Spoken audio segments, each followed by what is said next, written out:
The smell of garlic and rosemary filled our dining room as I set down 2 plates of perfectly grilled salmon.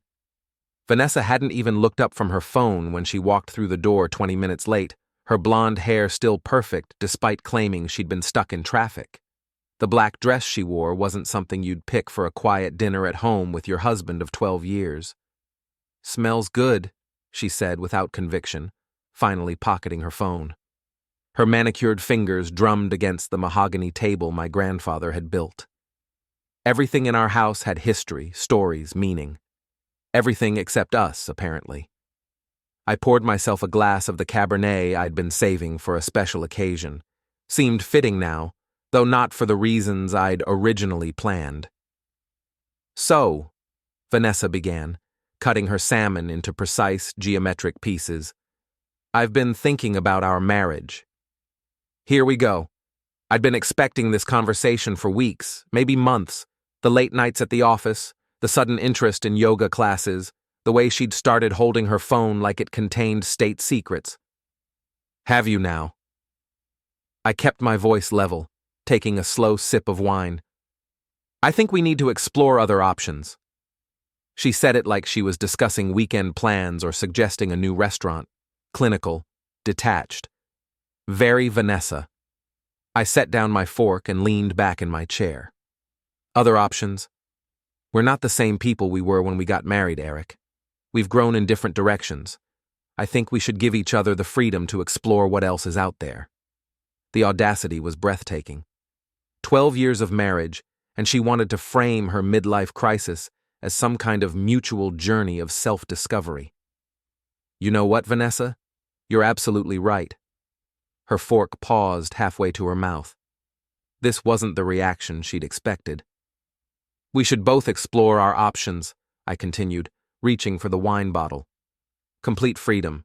No restrictions. May the best spouse win." "That's not exactly what I meant." "Sure it is. You want an open marriage, right? Freedom to see other people? Well, freedom's a two-way street, sweetheart." The color drained from her face. In her perfectly planned scenario, I was supposed to fight for her, beg her to reconsider, maybe suggest couples therapy. The idea that I might actually take her up on her offer had never crossed her mind. "I was thinking more of a trial separation," she said quickly. "Why? If we're exploring options, we might as well do it efficiently. No need to disrupt our living situation unnecessarily." I watched her process this, her marketing director brain trying to find a way to regain control of the narrative. But I'd spent 12 years learning how Vanessa operated. She was brilliant at manipulating situations where she held all the cards. This wasn't one of those situations. "I don't think you understand what I'm trying to say." "I understand perfectly.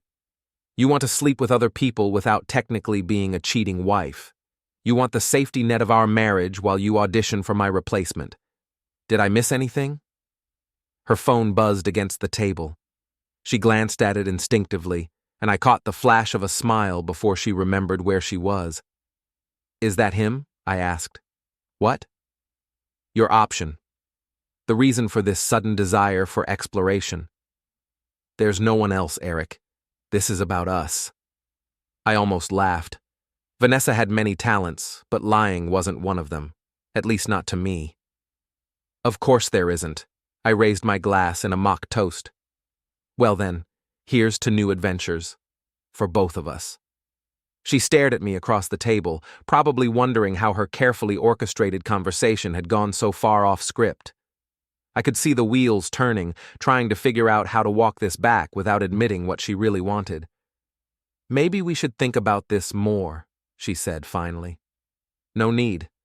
I think it's a great idea. In fact, I'm excited to get started." I finished my wine and stood up, leaving my barely touched dinner on the table. "I'll be in my office if you need anything, updating my dating profiles." The look of panic that crossed her face was worth 12 years of marriage. My home office was in the basement, a converted space that Vanessa had always called my man cave, with barely concealed disdain. Wood paneling, leather furniture, and a small bar in the corner. It was the one room in the house that was entirely mine, decorated with military memorabilia from my army days and photos from my personal training clients. I wasn't actually updating dating profiles. Not yet. Instead, I sat in my leather chair and thought about the conversation upstairs. Vanessa had always been calculating, but this was bold even for her. She'd clearly found someone else and wanted to test the waters without giving up the security of our marriage. The question was, who? I didn't have to wait long to find out. Around midnight, I heard Vanessa moving around upstairs, getting ready for bed. I waited another hour before making my move. She was a heavy sleeper, especially after the 2 glasses of wine she'd had with dinner. Her gym bag was in the closet, the expensive leather one I'd bought her last Christmas.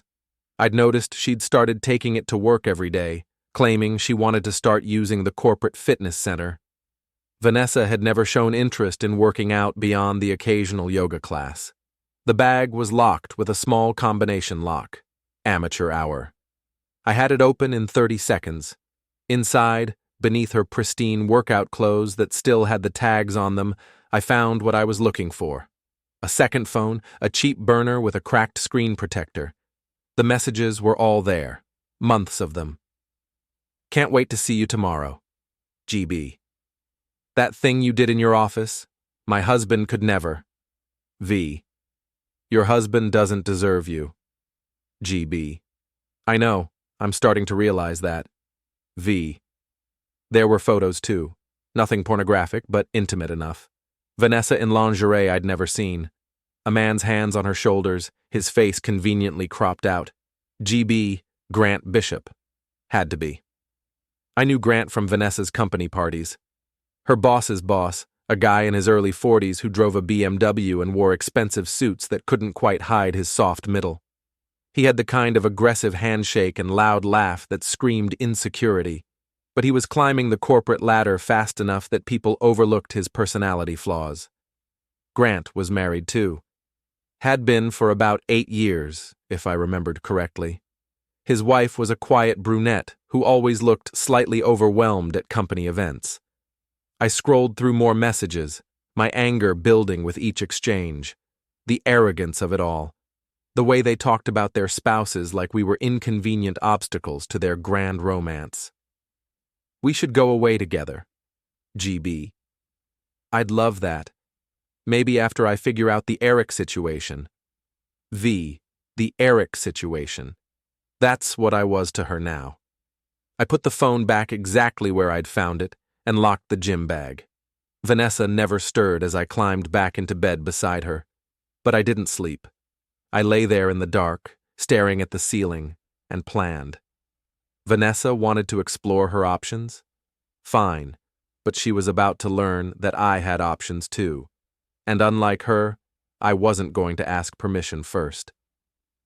The next morning, Vanessa was gone before I woke up. She'd left a note on the kitchen counter saying she had an early meeting and would be home late. No mention of our conversation the night before. No acknowledgement of the new rules of engagement she'd established. That was fine. I had work to do. My first stop was the mall. I'd been wearing the same style of clothes for years, jeans, polo shirts, the occasional button-down for dinner out. Comfortable, practical, boring. The uniform of a man who'd stopped trying to impress anyone, including his wife. That was about to change. The saleswoman at Nordstrom was probably in her 30s, attractive in a professional way that suggested she knew how to handle men going through midlife crises. Her name tag read, Jessica. I need a complete wardrobe overhaul, I told her. Everything. Casual, business casual, date night. Money's not an issue. She looked me up and down appraisingly. Divorce? Something like that. I love a good revenge makeover. Let's start with the basics. 3 hours and $4,000 later, I walked out with enough clothes to completely transform my image. Dark jeans that actually fit, shirts that showed off the physique I'd maintained from my army days, a leather jacket that made me look dangerous instead of domesticated. My next stop was the barber shop downtown, the kind of place that served whiskey while you waited and employed guys who looked like they could handle themselves in a fight. I'd been going to the same chain salon as Vanessa for years, letting whoever was available trim my hair into a generic, safe style. "What are we doing today?" asked Tony, a guy covered in tattoos who looked like he'd stepped out of a motorcycle magazine.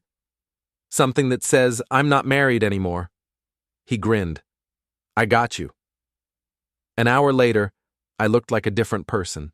The sides were shorter, the top longer and styled with a product that made it look effortlessly messy. Combined with the new clothes, I barely recognized myself in the mirror. The gym was next. I'd been working out at the YMCA for years, a practical choice that got the job done without any frills. But practical wasn't going to cut it anymore. Elite fitness was the kind of place Vanessa's crowd went to be seen. Expensive equipment, attractive staff, a juice bar that served smoothies that cost more than most people's lunch. It was also where Grant Bishop held his membership. "I'd like to join," I told the young woman at the front desk. She had the kind of artificially enhanced body that suggested she spent more time posing than actually working out. "Excellent. We have several membership options." I cut her off. "The most expensive one you have?" She brightened. "That would be our Platinum Elite package. It includes access to all facilities, unlimited personal training sessions, priority booking for all classes, and access to our exclusive member lounge." "Perfect." As she processed my paperwork, I scanned the gym floor. It was mid-afternoon, not peak hours, but there were still plenty of people around. I spotted Grant immediately, over by the free weights, working with a trainer who was probably half his age. He looked exactly like what he was. A middle-aged man trying to recapture his youth through expensive gym memberships and younger women. His form was terrible, and he was clearly lifting more weight than he could handle safely, grunting loudly with each rep to make sure everyone knew how hard he was working. "Your membership is all set, Mr. Lane," the desk girl said, handing me a key card. "Would you like a tour of the facilities?" "I'll figure it out as I go." I changed into my workout clothes, new ones, of course, and headed for the weight room. I'd been lifting for 20 years since my army days, and I knew what I was doing. More importantly, I knew I was stronger than Grant Bishop. I started with bench press, loading the bar with more weight than I'd seen anyone else in the gym using. Grant noticed immediately, glancing over as I knocked out rep after rep with perfect form. "Damn, man," said the guy spotting me. "How much is that?" "315, I said, loud enough for Grant to hear. I saw Grant's trainer lean over and whisper something to him. Grant shook his head, but I could see him looking at the weight I was pressing. After my workout, I hit the juice bar. The woman working there was probably in her mid-20s, with dark hair and the kind of smile that suggested she was genuinely happy to be there. "What can I get you?" she asked. "What do you recommend for someone who just joined?" "The green machine is popular. Spinach, kale, apple, ginger. Great for recovery." "Perfect. I'm Eric, by the way." "Emma." She started preparing the smoothie. "I haven't seen you here before. Just joined today. Figured it was time for some changes in my life." She glanced at my left hand where my wedding ring still sat. "Good for you. Change can be scary, but it's usually worth it." As she handed me the smoothie, Grant appeared at the counter beside me. Up close, he was even less impressive than I'd remembered. Thinning hair, soft jawline, the kind of pale skin that suggested he spent more time in conference rooms than outdoors. "The usual, Emma," he said, not bothering to acknowledge me. "Coming right up, Mr. Bishop." So he was a regular, and on a first-name basis with the staff. I wondered how many of them he'd hit on. "Great workout today," I said to him conversationally. "You've got good form on those curls." He looked at me suspiciously, probably wondering if I was being sarcastic. "Thanks, you too. That was some serious weight on the bench." "I try to stay in shape. Military habit, I guess." "Military?" "Army. 8 years active duty. You?" "Corporate world." He puffed out his chest slightly. "Marketing. I run a team of about 30 people. Impressive. Must be stressful, managing that many people." It has its challenges, but also its rewards. The way he said it made my skin crawl. Emma handed him his smoothie, something green and expensive looking. He paid with a black American Express card, making sure I saw it. Well, I should get going, he said. Conference call with the West Coast team. Of course. Nice meeting you, Grant. He paused. I didn't catch your name. Eric. Eric Lane. I watched his face carefully, looking for any sign of recognition. There was a flicker of something. Surprise? Concern? But he covered it quickly. Nice meeting you too, Eric. See you around the gym. He left quickly, and I noticed he pulled out his phone before he'd even made it to the parking lot. Friend of yours? Emma asked. Just met him. Seems like a nice guy. She made a face. He's okay, I guess. A little too friendly, if you know what I mean. Ah, one of those guys. Exactly. Always asking personal questions, making comments about my workout clothes. Nothing you could really complain about, but creepy. Yeah. She started wiping down the counter. Are you married, Eric? The question caught me off guard.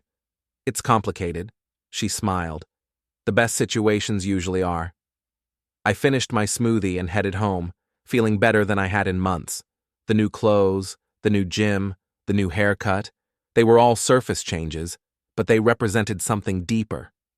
For the first time in years, I felt like I was taking control of my life instead of just letting it happen to me. Vanessa's car was in the driveway when I got home, which surprised me. She'd said she'd be late. I found her in the kitchen, still in her work clothes, pacing back and forth while talking on the phone. I don't know, Sloan. He was just so calm about it. It's not like him. Sloan was Vanessa's best friend and co-worker, a woman who'd never liked me and made no effort to hide it. She was also Grant's direct report, which made their friendship convenient for office gossip. No, I don't think he's seeing anyone. He doesn't have time. He's always working or at that gym. She noticed me standing in the doorway and lowered her voice. I have to go. We'll talk tomorrow. She hung up and turned to face me, and I saw her do a double take as she took in my new appearance. You look different. New haircut, new clothes. Figured if we're both exploring options, I should probably make myself more marketable. She stared at me for a long moment, and I could see her trying to process this version of her husband. The Eric she'd married was safe, predictable, content to let her make the decisions and set the tone for their relationship. This Eric was something else entirely. How was your day? I asked pleasantly. Fine, busy, the usual. Mine was great. Joined a new gym, met some interesting people. You'd probably know some of them, actually.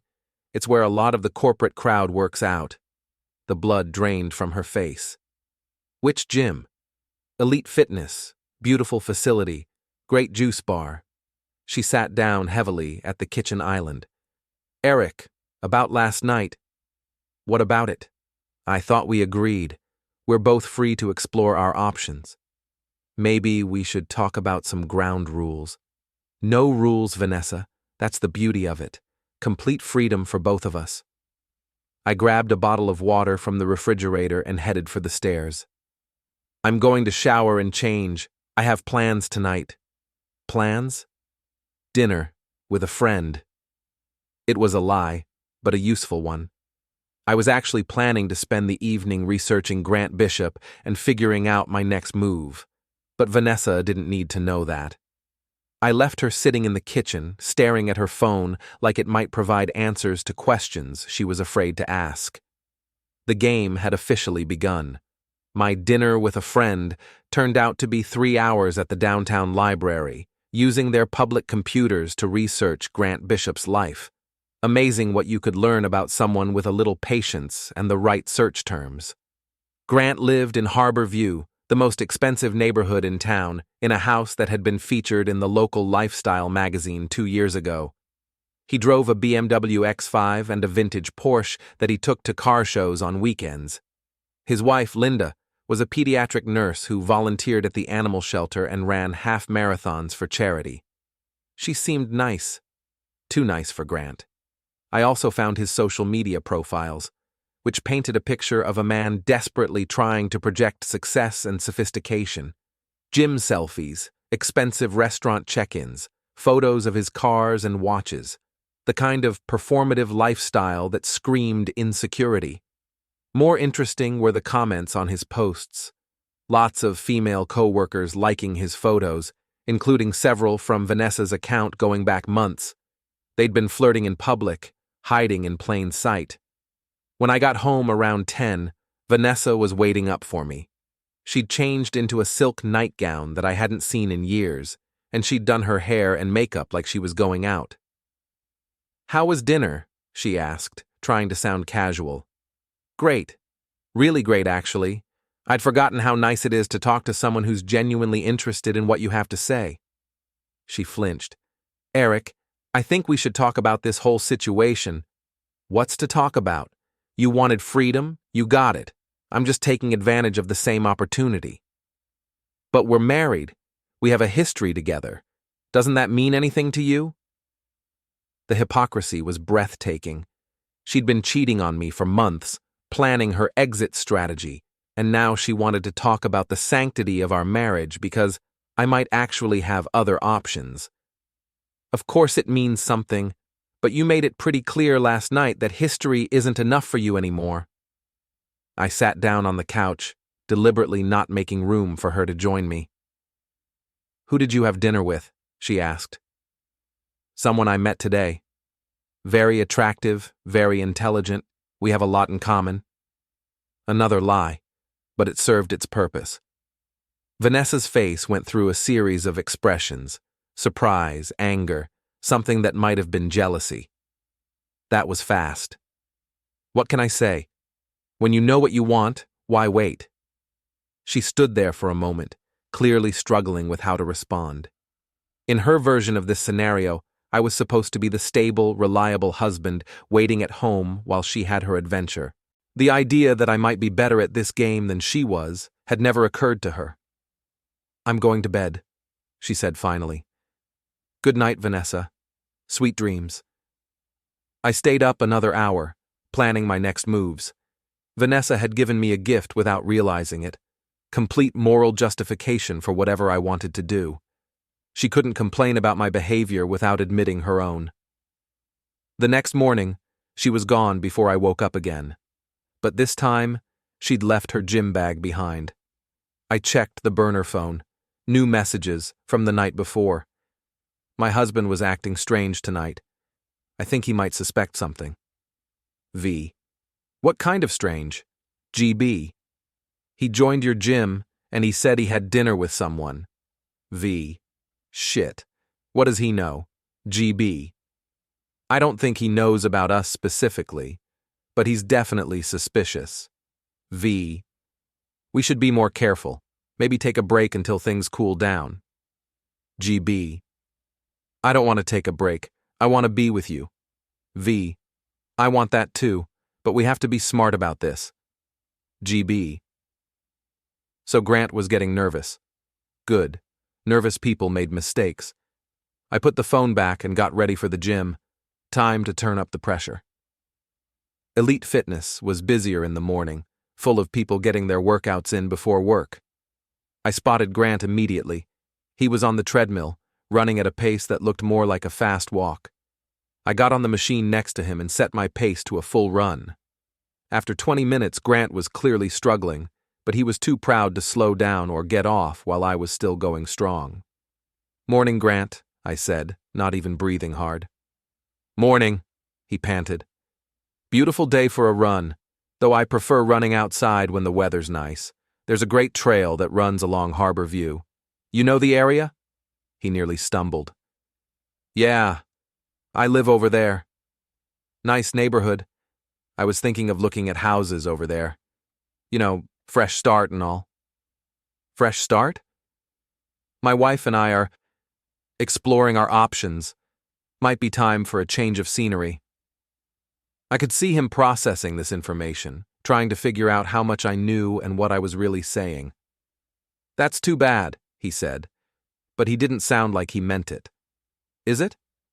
I'm actually pretty excited about it. New house, new life, new possibilities. Sometimes change is exactly what you need. I cranked up my speed, leaving him struggling to keep up. After another 5 minutes, he gave up and got off the treadmill, claiming he had to get to work early. "See you around, Grant," I called after him. At the juice bar, Emma was working again. She smiled when she saw me. "Back again so soon?" "I'm a creature of habit. Once I find something I like, I stick with it." "What can I get you today?" "Surprise me, I'm feeling adventurous." She laughed and started mixing something with berries and protein powder. "So how did your complicated situation go yesterday?" "Better than expected. Turns out I have more options than I thought." "That's great. Sometimes we underestimate ourselves, you know?" "Exactly. I spent so long being the reliable, predictable guy that I forgot I could be anything else." She handed me the smoothie. "Well, for what it's worth, unpredictable looks good on you." "Thank you. That means more than you know." As I was leaving, I noticed Grant's BMW in the parking lot. But instead of leaving, I saw him sitting in the driver's seat talking on his phone. Probably calling Vanessa to report on our conversation. Let him. The more nervous they got, the more mistakes they'd make. That afternoon, I decided to pay a visit to Vanessa's office. I'd only been there a handful of times over the years, usually for holiday parties or company picnics. But I knew the layout, and I knew where she worked. The receptionist recognized me. "Mr. Lane, what a nice surprise. Are you here to see Vanessa?" "Actually, I was hoping to take her to lunch. Surprise her, you know?" "Oh, that's so sweet. She's in a meeting right now, but it should be wrapping up soon. You can wait in her office if you'd like." Perfect. Vanessa's office was exactly what you'd expect. Clean, organized, decorated with motivational posters and photos of us from happier times. Her computer was locked, but I wasn't interested in corporate espionage. I was interested in the small cactus on her windowsill, which I watered with the bottle of water I'd brought with me. Except it wasn't water. It was a mild bleach solution that would kill the plant slowly over the next few days. I also rearranged a few things on her desk. Nothing obvious, just subtle changes that would make her feel like someone had been in her space. "Eric?" I turned to find Emma standing in the doorway. Not the Emma from the gym. This was Emma Chen, one of Vanessa's co-workers. I'd met her at a few company events. She was younger than Vanessa, probably early 30s, with short black hair and intelligent eyes behind stylish glasses. "Emma! Good to see you." "What are you doing here?" "Waiting for Vanessa. Thought I'd surprise her with lunch." Emma looked uncomfortable. "She's in a meeting. It might run long." "That's okay. I have time." She hesitated, then stepped into the office and closed the door behind her. "Eric, can I ask you something? And please don't take this the wrong way." "Of course." "Are you and Vanessa okay? I mean, as a couple?" "Interesting question. Why do you ask?" "It's just, there's been some talk around the office about her and—" She trailed off, clearly uncomfortable. "About her and Grant?" Emma's face confirmed what I already knew. "You know?" "I suspected. Thank you for asking, though. Not many people would have the courage to bring it up." "I'm sorry, Eric. I really am. You seem like a good guy, and this whole situation is just messy." "Yeah, and it's affecting the whole office. People are taking sides, there's tension in meetings. Grant's been acting weird, paranoid about something." "Paranoid how?" "He keeps asking if anyone's been asking questions about him. Yesterday, he wanted to know if any private investigators had contacted the office." I laughed. "Private investigators? That's a bit dramatic, don't you think?" "That's what I thought. But he seemed genuinely worried about something." "Well, I appreciate you looking out for me, Emma. Not everyone would bother. Like I said, you seem like a good guy. And Vanessa, well, she's made her choices." The door opened and Vanessa walked in, stopping short when she saw both of us. "Eric, what are you doing here?" "Thought I'd take you to lunch. But Emma tells me you're busy." Vanessa looked back and forth between us, clearly wondering what we'd been talking about. I was just leaving, Emma said. Nice seeing you again, Eric. After she left, Vanessa closed the door and turned to face me. What did she say to you? Nothing much, just small talk. Why? No reason. I can't do lunch today. Too much work. That's fine. I understand. I moved toward the door, then paused. Oh, by the way, I watered your cactus. It looked a little dry. Her eyes widened slightly, but she didn't say anything. See you at home, honey.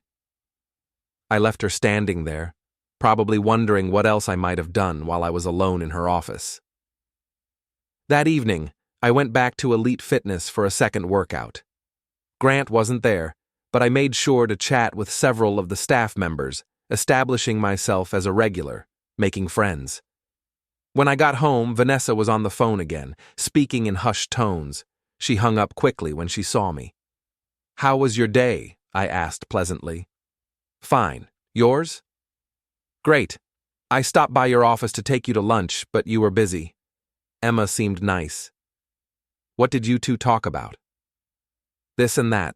She seems to know a lot about what goes on around the office. Vanessa went pale. What kind of things? Oh, you know, office gossip. Who's dating whom? That sort of thing. I headed for the kitchen, leaving her to wonder exactly how much Emma had told me.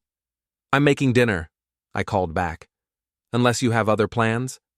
No other plans. But as I started cooking, I could hear her in the living room, making another phone call. The pressure was building. Soon, one of them would crack. 3 days later, Vanessa's cactus was dead, and Grant Bishop was avoiding the gym during my usual workout times. But I wasn't done with either of them yet. The breakthrough came from an unexpected source. Emma Chen called me at home on Thursday evening, something that clearly made her nervous. Eric, I hope it's okay that I'm calling. I got your number from the company directory. Of course. What's up?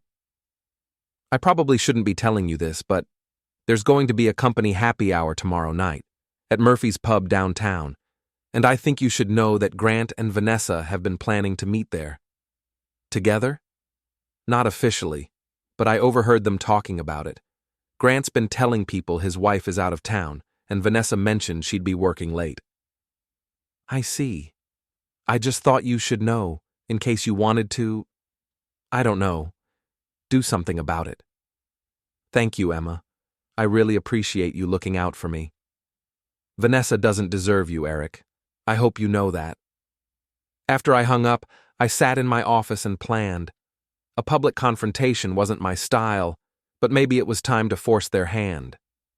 Friday evening, Vanessa announced she'd be working late on a big presentation. She was dressed more carefully than usual, in a black dress that showed just enough to be interesting and heels that added 3 inches to her height. Don't wait up, she said, not quite meeting my eyes. I won't. I have plans anyway. Plans? Meeting some friends for drinks, being social. She hesitated at the door, probably wondering if my friends might be at the same place she was going. But she couldn't ask without revealing where she'd be. Have fun, she said finally. Oh, I will. I waited 30 minutes after she left, then got dressed in my best new clothes and headed downtown. Murphy's Pub was exactly the kind of place corporate types went to feel edgy. Exposed brick walls, craft beer, and prices that kept out the actual working class. I could see the Meridian marketing crowd clustered around several tables in the back, loud and already well into their drinks. Grant and Vanessa were at a small table near the bar, sitting closer together than colleagues should. Her hand was on his arm, and he was leaning in to whisper something that made her laugh. I ordered a beer and found a spot at the bar where I could watch them without being obvious about it. They were completely absorbed in each other, oblivious to everything else around them.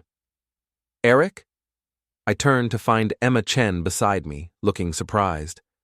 Emma, what are you doing here? Company happy hour. What about you? Just having a drink. Didn't realize it was a work thing. She followed my gaze to where Vanessa and Grant were sitting. Oh, I see. They look cozy. They've been like that all evening.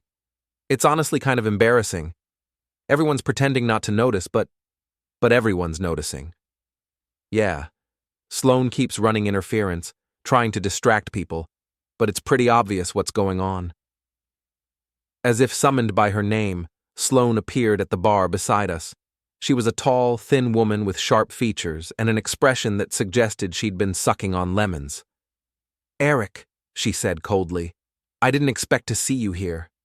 "Sloane, always a pleasure. This is a company event, and this is a public bar. Funny how that works." Emma excused herself, clearly not wanting to be in the middle of whatever was about to happen. "You shouldn't be here," Sloane said. "Why not? I'm just having a drink." "You're spying on Vanessa." "Am I? I thought she was working late on a presentation." Sloane's face flushed. "She is working. This is a work event." "Right. Very professional." I nodded toward where Vanessa and Grant were now holding hands across the table. "You need to leave," Sloane said. "Actually, I don't, but thank you for the suggestion." I finished my beer and walked over to their table. The conversation died as I approached. "Vanessa, Grant. What a surprise." Vanessa jerked her hand away from Grant's like she'd been burned. "Eric, what are you doing here?" "Having a drink. Same as you, apparently." Grant stood up, puffing out his chest in what I assumed was supposed to be an intimidating gesture. "This is a private company event. In a public bar. But don't let me interrupt. You two looked like you were having an important business discussion." "We were," Vanessa said quickly. "About what? Marketing strategies? Budget projections? Or maybe you were discussing your options?" The color drained from both their faces. "I think you should leave," Grant said, stepping closer to me. "I think you should sit down before you embarrass yourself." He was trying to stare me down, but I had 6 inches and 40 pounds on him, plus 8 years of military training. After a moment, he sat back down. "How long has this been going on?" I asked conversationally. "Nothing's going on," Vanessa said. "We're just what? Just colleagues who hold hands and whisper sweet nothings? Just co-workers who send each other explicit photos on burner phones?" Grant went white. "You went through her phone?" "I went through my wife's things. In my house, which, last I checked, was perfectly legal." The entire happy hour crowd was staring at us now. Conversations had stopped, and everyone was pretending not to listen while hanging on every word. "You want to do this here?" Vanessa hissed. "In front of everyone?" "You're the one who wanted to explore options, sweetheart. I'm just being supportive." "This is insane," Grant said, standing up again. "Vanessa, let's go." "She's not going anywhere with you."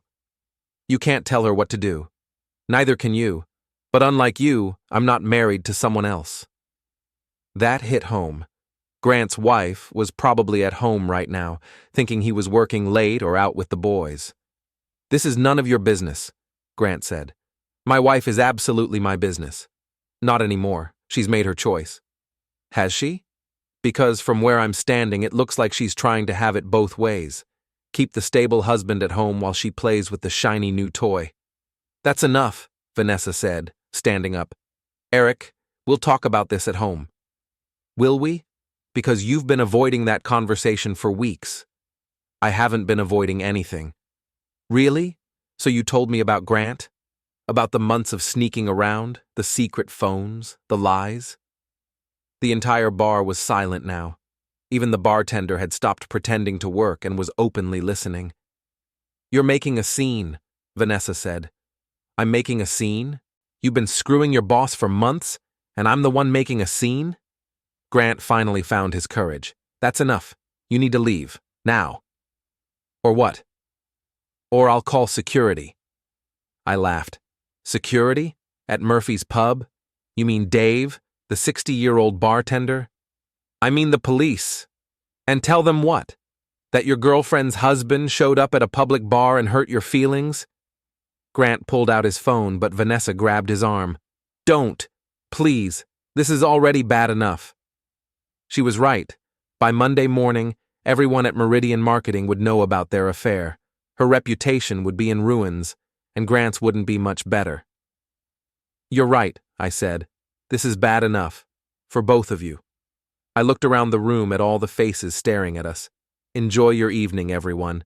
And Vanessa, don't bother coming home tonight. I'll pack your things. I walked out of the bar, leaving them to deal with the aftermath. Behind me, I could hear the buzz of conversation starting up again, dozens of people who now had the best office gossip they'd heard in years.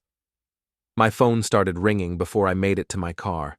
Vanessa, probably wanting to do damage control. I let it go to voicemail. Then it rang again, and again. By the time I got home, I had 7 missed calls and 3 voicemails. I deleted them all without listening. I was in my office, researching divorce lawyers, when I heard Vanessa's car in the driveway. She came through the front door like a hurricane, slamming it behind her. How could you do that to me? She screamed from the hallway. I didn't answer. Eric, get out here and talk to me. I took my time walking upstairs. She was standing in the living room, still in her dress from the bar, her makeup smeared from crying. How could you humiliate me like that? I humiliated you? You've been cheating on me for months, and I humiliated you? That was private. Was it? Because it looked pretty public to me. You were holding hands in front of your entire office. You had no right. I had every right. You're my wife. Or did you forget that when you started screwing Grant? She flinched like I'd slapped her. I want a divorce, she said. Good. So do I. And I want half of everything. You can want whatever you like, doesn't mean you'll get it. This is a no-fault state, Eric. Adultery doesn't matter. Maybe not legally, but it matters in other ways. What's that supposed to mean? It means your reputation is shot. Your career is probably over. Grant's too, most likely. And all because you couldn't keep your hands to yourself for one evening. She sank down onto the couch, the fight going out of her. Everyone was staring at us. Yes, they were. They'll never look at me the same way again. Probably not. She looked up at me, and for a moment, I saw a glimpse of the woman I'd married 12 years ago. Vulnerable, uncertain, human. I never meant for this to happen. Yes, you did. You just didn't mean to get caught. What happens now? Now you live with the consequences of your choices. Both of you. I headed for the stairs. Where are you going? To bed. You can sleep in the guest room. Or at Grant's. I don't really care which. Eric, wait. I stopped, but didn't turn around. I'm sorry. I really am. So am I, Vanessa. So am I. But I wasn't sorry about what I'd done. I was sorry it had taken me so long to do it. The divorce papers were filed on Monday morning. By Monday afternoon, the story of our public confrontation had spread through Meridian Marketing like wildfire, and by Tuesday, it was all over social media. Someone had recorded part of the scene at Murphy's pub on their phone. The video was grainy and the audio was poor, but it clearly showed Grant and Vanessa holding hands, then me confronting them, then Vanessa crying as I walked away. Within 24 hours, it had been shared hundreds of times, with comments ranging from supportive, good for him, to critical, he should have handled it privately, to just plain mean, she's not even that hot. The video found its way to Grant's wife, Linda. She filed for divorce on Wednesday. Emma Chen called me that evening to fill me in on the office fallout. It's complete chaos here, she said. HR is investigating whether Grant violated any company policies. Vanessa's been suspended pending the investigation, and everyone's taking sides. What kind of sides? Team Eric versus Team Vanessa, basically, though Team Eric is winning by a lot. I never wanted it to become a spectacle. Didn't you? Because from where I'm sitting, it looks like you planned the whole thing perfectly. She wasn't wrong. I had planned it, right down to showing up at the bar when I knew they'd be there. Maybe I did. Well, for what it's worth, I think they deserved it. The way they were carrying on, so arrogant about it, like they thought they were smarter than everyone else. What's Grant saying about all this? Nothing, officially. But I heard from someone in his department that he's been calling you crazy, saying you're stalking him. Stalking him? Yeah. Apparently he thinks you've been following him around, showing up at his gym on purpose, that kind of thing. And what do you think? I think Grant Bishop is a narcissist who can't believe someone finally stood up to him. After we hung up, I sat in my office and thought about what Emma had said. Was I stalking Grant, or was I just making sure he faced consequences for his actions? The distinction probably didn't matter at this point. The damage was done. Thursday morning, I got a call from a lawyer. Mr. Lane, this is Patricia Hoffman. I represent Grant Bishop. My client would like to meet with you to discuss resolving this situation amicably. What situation would that be? The harassment and stalking behavior that's been directed at Mr. Bishop over the past several weeks. I almost laughed. Is that what he's calling it? Mr. Bishop is prepared to file a restraining order if necessary, but he'd prefer to handle this quietly. Tell Mr. Bishop that if he wants to talk to me, he can call me himself, like a man. Mr. Lane, and tell him that if he files any kind of legal action against me, I'll make sure his wife's divorce attorney gets copies of every text message he sent to my wife, along with the photos. There was silence on the other end of the line. I'll relay your message, she said finally. Grant called me an hour later. You bastard, he said without preamble. Hello, Grant. How are you holding up? You've ruined my life. I've ruined your life? You're the one who decided to have an affair with a married woman. That's between me and Vanessa. It had nothing to do with you. It had everything to do with me. She's my wife. Was your wife, and she chose me. Did she? Because last I checked, she was still trying to have it both ways. Keep me around for security while she played house with you. You don't know what you're talking about. I know exactly what I'm talking about. I read the messages, remember?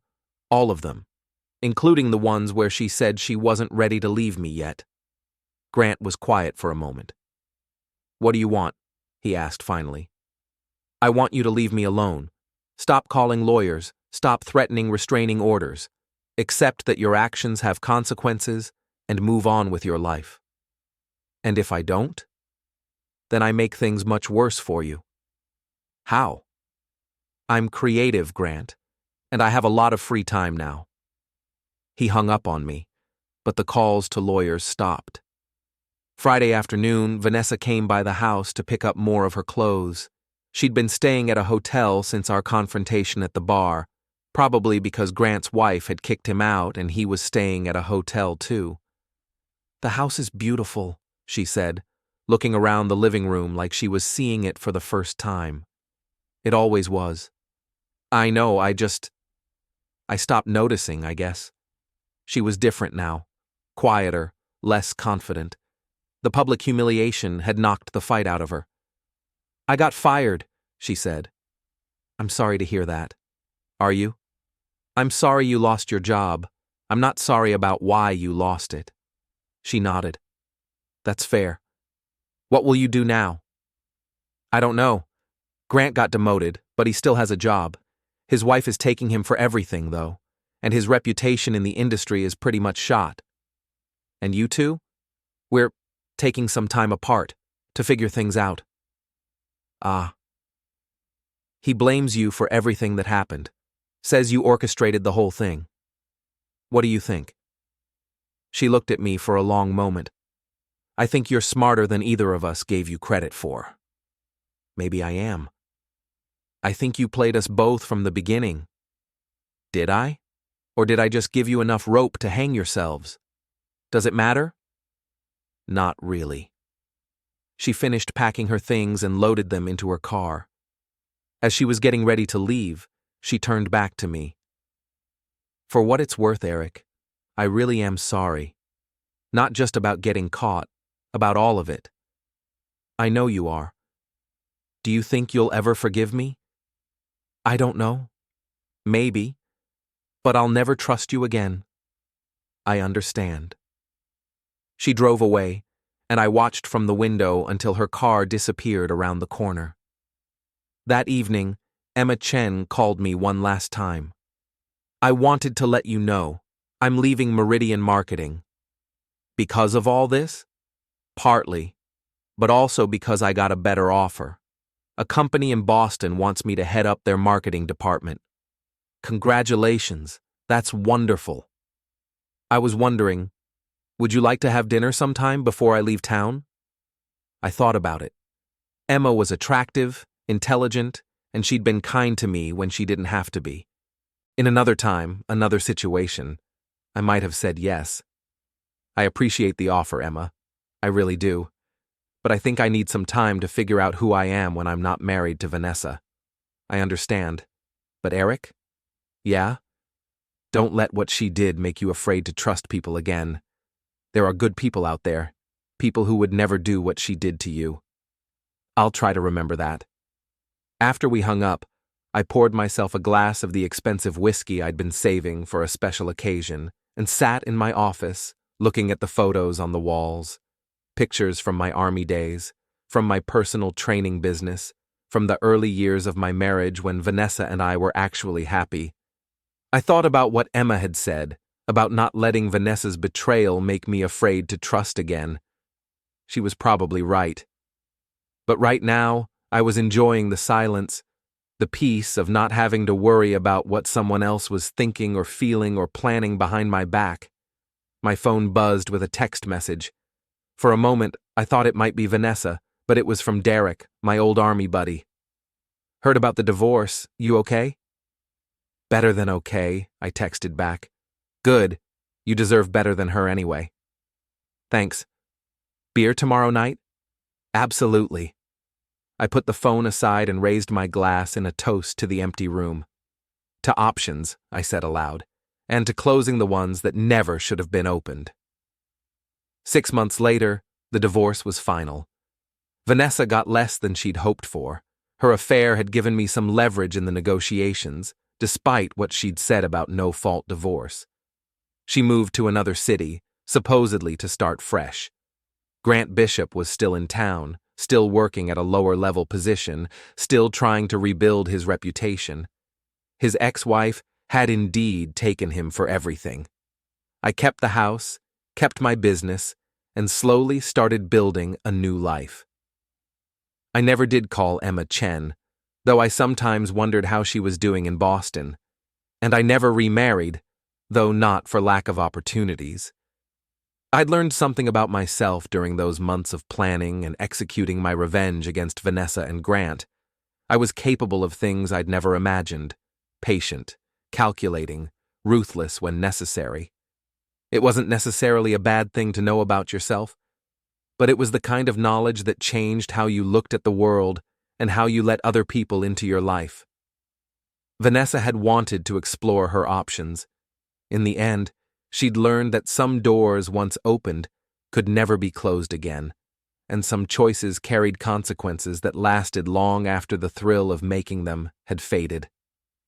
As for me, I'd discovered that the quiet, reliable husband she'd taken for granted was capable of being something else entirely when pushed too far. She'd wanted to see what her other options looked like. I'd shown her what mine looked like instead, and mine had turned out to be much more dangerous than hers.